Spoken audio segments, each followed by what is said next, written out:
question. We'll start up front with Frank. Coach, just through 2 weeks, what do you assess where this group is now making compared to when you ended spring practice? What do you like most about this group? I think for the most part, the guys are trying to buy in. Obviously,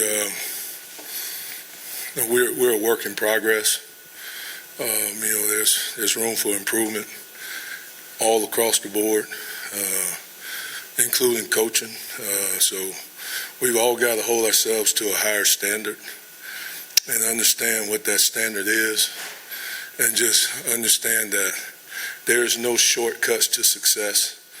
It's going to happen through adversity and how you handle adversity when you put yourself in adverse situations. Are you going to find a way to fight and win? Or are you going to find a way to lose? And that's where we got to change that mentality where, hey, we're going to find a way to win when the game's on the line. And it's a process. They got to embrace it. And we've got to do a better job to holding everybody to those standards. Coach, after the scrimmage the other day, Coach Heupel talked about just the accountability being a lot different in your room from the spring. How have you kind of seen that with your guys over the course of the past few months coming into camp? Obviously, I've seen growth out of the room, but we still have a long ways to go. And that's the thing that everybody needs to understand. Yes, we've moved the needle a little bit in the right direction, but it's not far enough. It will never be far enough. So, we just got to understand. We got to set goals. If we achieve a goal, then we got to reassess, reset our goals, work to keep moving that needle. Like I equated it to them, it's like climbing Mount Everest. You're not going to do it in a day. It's a process. And they got to embrace every step of that process and understand what are they working for, what's the end goal. And my whole mission is to try to put them in toughest situations during the week, so they'll be able to handle the game day on Saturday. I want to know who's going to quit on me Sunday through Friday. I don't want to find out on Saturday that I can't count on this guy. All right, so we're trying to put them in those difficult situations to see how they're going to handle them. Coach, you have a couple of new guys in your room, and Caleb Tremblay and DJ Terry. What do those guys bring? What do you like about their games, and how have they kind of acclimated themselves to your room? They're great guys. They definitely have brought some positive energy. But I think they would be the first to tell you that this league's a little bit different. The intensity, the accountability, what we're expecting out of practice, how we work every day.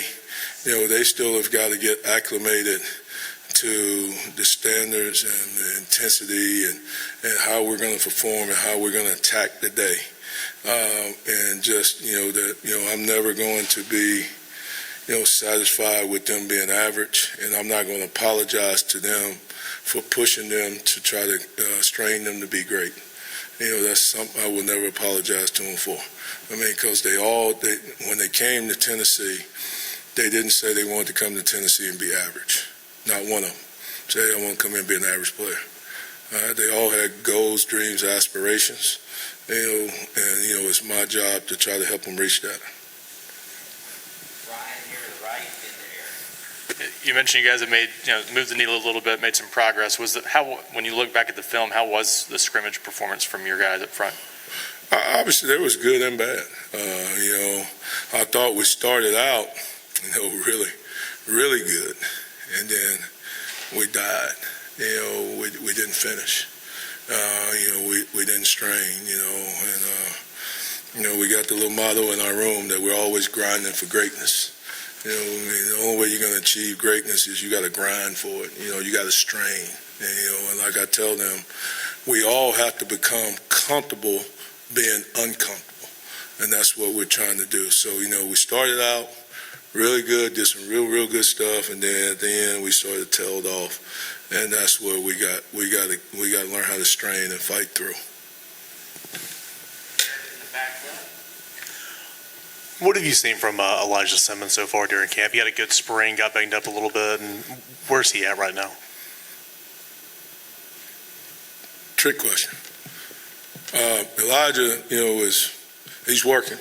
Obviously he's got to get himself in a lot better shape. He's got to have more self-accountability. I do think Elijah has a skill set that he could be successful in this league. But he's got to be more accountable to Elijah first. If you search our league, if you look at all the rosters, the guys that are playing, there's probably not many 350-pound D tackles in the SEC. Those days, Mount Cody days are gone, over with. Okay, so he's got to get himself, in position where he can help this team, because he definitely has some talent. So he's just got to have a lot more self-accountability, and we got to help him get there, and we just got to keep pushing the needle and moving it the right way. But he is a kid that has talent, and obviously he could help the team, but we got to get him where he can help us and be able to fight through it and push it.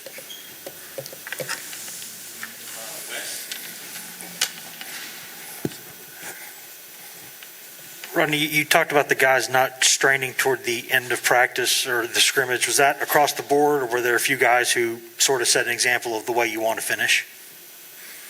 Well, we don't win and lose together. So if one of them's not doing it, we all ain't doing it. The chain is only strong when it's the weakest link, right?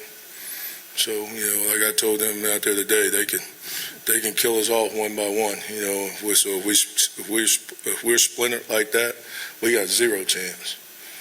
So we got to stay together as a unit, and we got to finish together, and we got to learn to finish, the Tennessee way. It's not the Matt Butler way. It's not the Byron Young way, the Tyler Barron way. We're gonna do everything the Tennessee way, and that's the right way.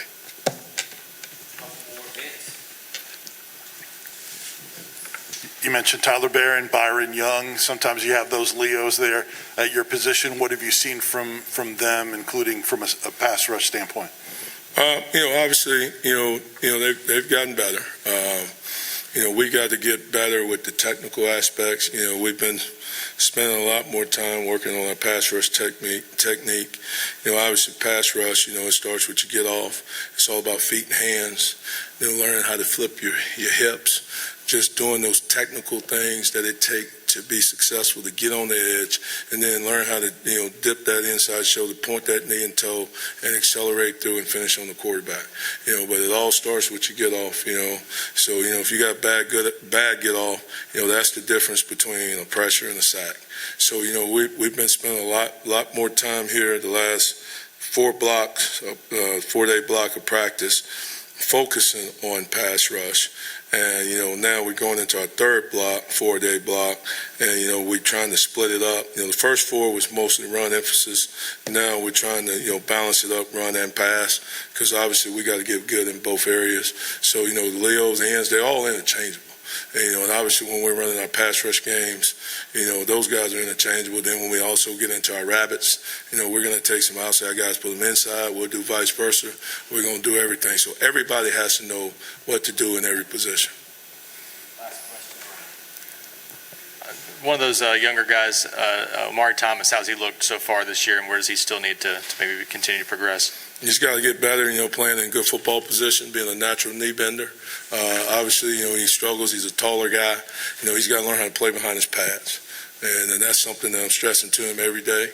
Obviously having Richard Seymour, Marcus Stroud, Derek Brown, I've had taller guys. All right? So, they have to be very, very, very conscientious of their pad level. So even when he thinks he's low, he's not low. He needs to get lower. And it has to become more natural, okay? So, he can't be a waist bender. He has to be a knee bender. So now he can move, change direction, and do the things in a football functional position, that D lineman can do it and change all the different directions and do the things that we're asking them to do. All right, thank you. Have a good day.